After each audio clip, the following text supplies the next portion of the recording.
Major Sam Buff stared out the viewport of the UNSS Horizon, watching stars streak by as they hurtled through space.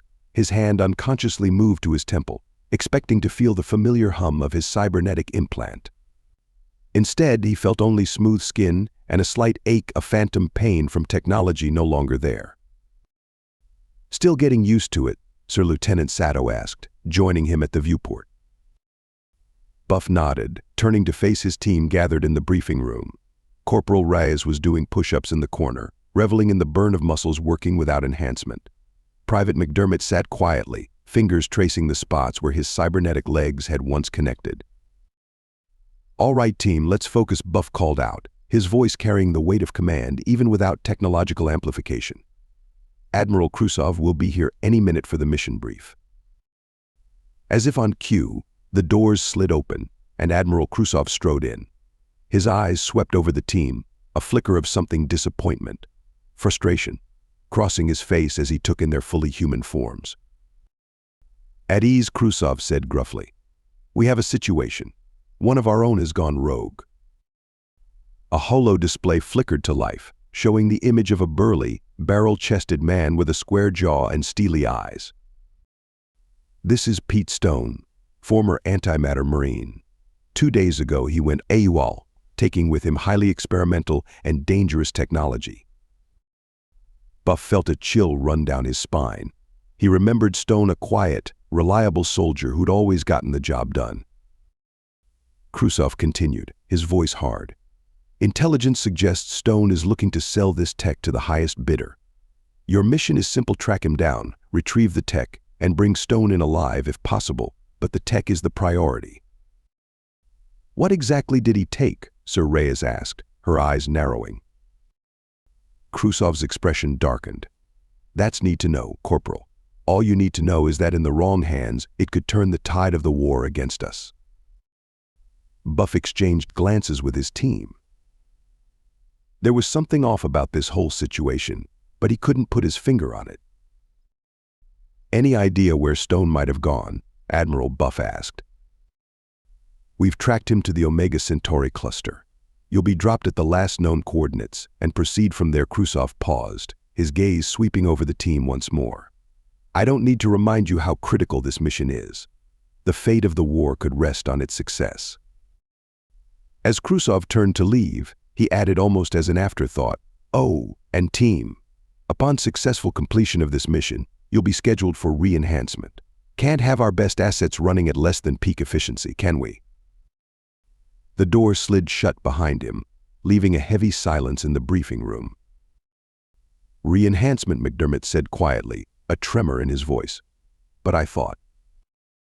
"We all thought," Private Buff said, his jaw clenching. "Looks like we don't get a say in the matter." As the team began to prepare for the mission, Buff couldn't shake a growing sense of unease. Something about this mission, about Stone's disappearance, about their own status as assets, it all felt wrong. But orders were orders. As the Horizon prepared to drop them into the Omega Centauri cluster, Buff pushed his doubts aside. They had a job to do, enhanced or not.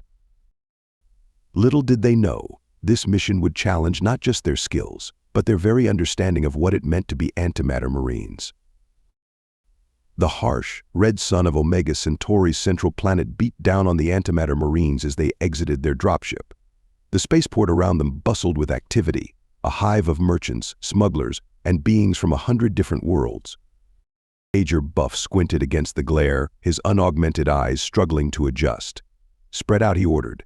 "Stone's got a 12-hour head start on us. Reyes, check the docking logs. Sato, hit the local info brokers. McDermott, you're with me." As the team dispersed, Buff couldn't help but notice how different this felt. No cybernetic comms linking their thoughts, no enhanced strength or speed to rely on. Just 4 humans, their wits, and their training. "You okay, Sir?" McDermott asked as they wove through the crowded streets. Buff nodded, his eyes scanning the faces around them. "Just realizing how much we took those enhancements for granted, Private." Their search led them to a dingy bar on the outskirts of the spaceport. As they entered, the patrons, a motley crew of species from across the galaxy, fell silent, eyeing the newcomers warily. Buff approached the bar, where a four-armed alien was polishing glasses with 3 hands and mixing a drink with the 4th. "We're looking for this man," Buff said, holding up a hollow pick of stone. "Seen him." The bartender's eyes narrowed. "Information's costly round here, human." Before Buff could respond, his comm unit crackled to life. Major Reyes's voice came through, tinted with excitement. "I've got something. Stone booked passage on a freighter bound for the mining colony on Theta 9. Left port 3 hours ago." "Good work," Corporal Buff replied. "Rendezvous at the dropship in 10. As they prepared to leave, McDermott caught Buff's arm. "Sir," Lookie whispered, nodding towards a shadowy corner of the bar. Buff turned, his hand instinctively moving to his weapon. In the corner sat a hooded figure, their face hidden, but their posture unmistakably military. As Buff watched, the figure stood and slipped out a back door. "Follow them," Buff ordered. Quietly. They pursued the mysterious figure through a maze of back alleys, struggling to keep up without their enhanced speed. Finally, they cornered them in a dead end. "Show yourself," Buff demanded, weapon raised. The figure turned slowly, lowering their hood. Buff's breath caught in his throat. It was Stone. "Took you long enough," Stone said, his voice gravelly. "I was beginning to think Krusov hadn't taken the bait." "Bait?" McDermott asked, confusion evident in his voice. Stone's eyes hardened. "You really think I went AWOL for the money? Wake up, Marines. We're nothing but disposable assets to them, and I've got the proof." Before Buff could respond, the sound of approaching vehicles filled the air. Proximate energy weapons charged with a distinctive whine. "Looks like we've all overstayed our welcome," Stone grunted. "You want answers? Meet me on Theta 9, if you make it off this rock alive." With that, he tossed a small device at their feet. It exploded in a blinding flash, and by the time Buff and McDermott could see again, Stone was gone. Major Sato's voice crackled over the comm. "We've got Proximan forces converging on the spaceport. Lots of them." Buff's mind raced. How had the Proximans found them so quickly? And what was Stone's game? "All back to the dropship," he ordered. "We're leaving. Now." As they fought their way back through streets now crawling with Proximan soldiers, Buff couldn't shake Stone's words. Disposable assets. Proof. What had their former comrade uncovered? The dropship's engines roared to life as Proximan energy beams sizzled past. As they broke atmosphere, new coordinates already plotted for Theta 9, Buff looked at his team. They were battered, exhausted, but alive and fully human. Whatever Stone was involved in, whatever secrets he held, Buff knew one thing for certain: this mission had just become a lot more complicated than a simple retrieval. The hunt for the truth was on, and the Antimatter Marines were about to uncover secrets that would shake the very foundation of everything they thought they knew. The mining colony on Theta 9 was a sprawling complex of prefab structures and makeshift tunnels, all shrouded in the planet's perpetual twilight. As the Antimatter Marines made their way through the crowded streets, the acrid smell of industrial chemicals hung heavy in the air. "Keep your eyes open," Buff ordered, his hand resting on his sidearm. Stone could be anywhere. They had barely made it 2 blocks when Sato held up a hand. "Sir, I think we're being watched." Buff nodded, having sensed the same thing. Without their cybernetic enhancements, they couldn't pinpoint their observer, but years of training had honed their instincts. "All right," Buff said quietly. "Let's spring the trap. McDermott, Reyes, take the left flank. Sato, you're with me." They moved deeper into the colony, allowing themselves to be herded towards an abandoned processing plant. As they entered the cavernous structure, the doors slammed shut behind them. "Welcome to the party," Stone's voice echoed through the facility. He stepped out from behind a massive piece of machinery, his barrel chest heaving slightly. "Glad you could make it." Buff raised his weapon, the rest of the team following suit. "It's over, Stone. Whatever game you're playing, it ends now." Stone's laugh was bitter. "Game? You think this is a game, Buff? Take a look around you." With a gesture, Stone activated a series of holoprojectors. The air filled with images and data streams, classified reports, medical files, mission logs. "What is all this?" Reyes asked, her eyes wide as she scanned the information. "This," Stone said, his voice hard, "is the truth about the Antimatter Marines program, about what they've been doing to us." As the team absorbed the information, a heavy silence fell over the room.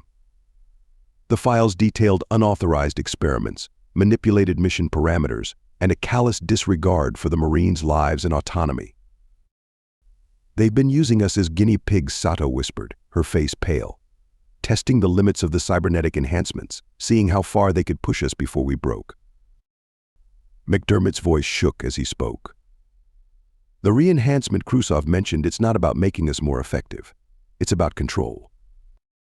Buff felt a cold anger settling in his chest. Why Stone? Why go AWOL instead of reporting this? Stone's eyes met Buff's, and for a moment, the older Marine looked tired beyond his years. "Because they would have buried it, Buff.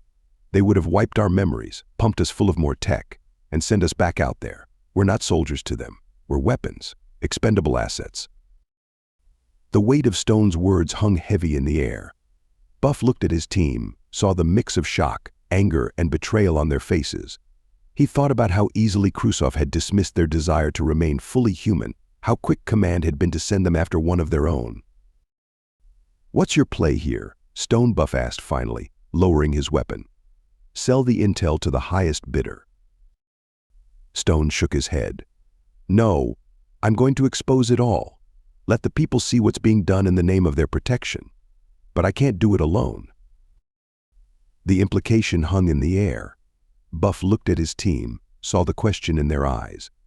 Everything they had fought for, everything they had believed in, was being called into question. Sir Reyes said quietly, "What are we going to do?" Buff took a deep breath, feeling the weight of command more heavily than ever before. They were standing on the precipice of a decision that would change everything. The easy path, the expected path, would be to bring Stone in, to follow orders. But as he looked at the evidence surrounding them, at the faces of his team, at Stone's unwavering gaze, Buff knew there was only one choice he could live with. "We're going to do what Antimatter Marines are supposed to do," Buff said, his voice firm. "We're going to protect humanity, even if it's from itself." As the team nodded in agreement, a new sense of purpose filling the air, Buff turned to Stone. "All right, Pete, let's hear your plan." The Antimatter Marines had come to Theta 9 as hunters. They were leaving as revolutionaries, about to embark on a mission that would shake the foundations of the very institution they had sworn to serve. The abandoned processing plant on Theta 9 had become an impromptu war room. Buff, his team, and Stone huddled around a makeshift holotable, poring over the damning evidence and formulating their next move. "We can't just dump all this information publicly," Sato argued, her analytical mind racing. "The chaos it would cause could compromise Earth's defenses." Stone nodded grimly. "Agreed. We need to be strategic about this. Hit the right targets, get the information to people who can make a difference without jeopardizing the war effort." As they debated their options, Buff's comm unit suddenly crackled to life. Admiral Khrushchev's voice filled the room, causing everyone to freeze. "Major Buff, report. Have you apprehended the target?" Buff exchanged glances with his team before responding. "Negative, sir. We're still in pursuit. Stone's proving elusive." There was a pause before Khrushchev spoke again, his voice laced with suspicion. "I see. Well, I have good news. We've prepared the re-enhancement procedures for your return. As soon as you complete this mission, you'll be back at peak efficiency." The implications hung heavy in the air. Buff's jaw clenched as he replied, "Understood, sir. We'll report in once we have Stone in custody." As the communication ended, a tense silence filled the room. "They're not going to let us walk away from this," McDermott said quietly, voicing what they were all thinking. Reyes slammed her fist on the table. "So what? We just roll over? Let them turn us back into their puppets?" "No," Buff said firmly. "We don't. But we need to be smart about this. Once we make our move, there's no going back." Stone pulled up a galactic map on the holotable. "I've got contacts, journalists, politicians, even some sympathetic military brass. If we can get this information to them, spread it out so it can't be easily suppressed. As they formulated their plan, a new alert pinged on their devices. Sato's eyes widened as she read it. "Sir, incoming priority transmission from UNSS Horizon. They're sending a strike team to assist us." "Assist?" my ass Reyes growled. "They're coming to make sure we don't step out of line." Buff's mind raced. They were out of time. Whatever they were going to do, they needed to do it now. "All right, listen up," he said, his voice carrying the weight of command. "Here's what we're going to do. Sato, you're our best hacker. I need you to get into the Horizon systems. Buy us some time. McDermott, Reyes, start prepping the data packets. We're going to hit every contact Stone has all at once." "What about you?" Sir McDermott asked. Buff's expression was grim. "Stone and I are going to create a diversion. Give you all the time we can to get that information out." As the team sprang into action, Buff pulled Stone aside. "You know what this means, right? Even if we succeed, we'll be branded as traitors. There's no coming back from this." Stone nodded, a hint of a smile on his weathered face. "Wouldn't have it any other way, Major. It's about time we fought for something that really matters." As alarms began to blare throughout the colony, signaling the approach of the Horizon strike team, Buff looked at his team and his family. They were about to risk everything, to turn their backs on the institution they had served faithfully for years. But as he saw the determination in their eyes, the unwavering commitment to doing what was right, Buff knew they were making the only choice they could live with. "All right, Antimatter Marines," he said, his voice steady. "Let's remind them what it really means to be a hero. Move out." With that, they sprang into action, each to their assigned tasks. The next few hours would determine not just their fate, but potentially the course of the entire war. As Buff and Stone prepared to face off against their former allies, one thing was certain: the Antimatter Marines were about to redefine what it meant to serve and protect. The moral crossroads had been reached, and they had chosen their path. Now, all that remained was to see it through, no matter the cost. The mining colony of Theta 9 erupted into chaos as the Antimatter Marines put their plan into action. Alarms blared, and the colony's communication systems crackled with urgent transmissions. Major Buff and Stone raced through the streets, drawing the attention of the incoming strike team. Energy bolts sizzled past them as they ducked and weaved through the panicking crowds. "Just like old times, eh?" Buff Stone shouted, a grim smile on his face as they took cover behind a toppled ore container. Buff returned fire, his unaugmented reflexes slower but still deadly accurate. "Let's hope the others are having better luck than us."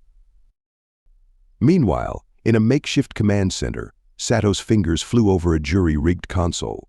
Her face was a mask of concentration as she fought a digital battle against the UNSS Horizon security systems. Come on, she muttered, beads of sweat forming on her brow. Suddenly, her eyes lit up. "I'm in. Initiating ship-wide systems reboot. That should buy us some time." Across the room, Reyes and McDermott worked feverishly to compile and encrypt the data packets. "Package Alpha ready," Reyes called out. "Sending to Stone's journalist contacts now." McDermott nodded, his own console beeping confirmation. "Package Beta away. Political channels secure." As the information began to spread across the galaxy, the strike team closed in on Buff and Stone's position. The two veterans found themselves cornered in an old mining shaft, outnumbered and outgunned. "Any bright ideas?" Stone asked, checking his dwindling ammo supply. Buff's mind raced. Then he saw an old mining laser, still mounted on its track. "Yeah, duck." He fired at the laser's power coupling. The resulting explosion sent a cascade of rocks tumbling down, cutting off their pursuers. "This way," Buff shouted, leading Stone down a side tunnel. They emerged near the colony's small spaceport, where they found Sato, Reyes, and McDermott waiting with a commandeered shuttle. "Did we do it?" Buff asked as they sprinted towards the ship. Sato nodded, a fierce pride in her eyes. "It's done. The information is out there, spreading faster than they can suppress it. We've lit the fuse. Now we just have to survive the explosion. As they boarded the shuttle, the colony's defense systems, hijacked by Sato's expert hacking, turned against the incoming UNSS ships. In the chaos of the moment, the small shuttle slipped away, disappearing into the vastness of space. Hours later, as the adrenaline began to wear off, the team gathered in the shuttle's small common area. The weight of what they had done, of what they had sacrificed, hung heavy in the air. So McDermott asked quietly, "What now?" Buff looked at each of them in turn: his team, his family. They had given up everything they knew, turned their backs on the institution they had served, all in the name of doing what was right. Now, he said, his voice firm, "We keep fighting. Not as Antimatter Marines, not for some faceless command structure, but for what we believe in. For the truth." Stone nodded, adding, "The war's not over. The Proximan threat is still out there. But now, maybe humanity has a chance to face it without sacrificing its soul." As the shuttle hurtled through space, its destination yet unknown, the team felt a mix of uncertainty and hope. They were no longer soldiers in a traditional sense, no longer bound by the chains of blind obedience or technological enhancement. They were something new, a team forged in the fires of betrayal and reborn with a new purpose. They were still Antimatter Marines at heart, but now they fought for a cause greater than any one military or government. Reyes raised a container of water, a wry smile on her face. "To new beginnings." The others joined in the toast, their voices a mix of determination and cautious optimism. "To new beginnings," Buff echoed, looking out at the star-filled viewport, "and to the fights yet to come." As the shuttle disappeared into the depths of space, the ripples of their actions began to spread across the galaxy. The Antimatter Marines had escaped, but their greatest battle, the fight for truth, justice, and the very soul of humanity, was just beginning. The story of the rogue Antimatter Marines wasn't over. In fact, it had only just begun. Thank you so much for listening to this story. I hope you loved it. Please remember to subscribe if you did like it so you can see more videos like this. And please give us a like and a comment too. I'll see you in the next one.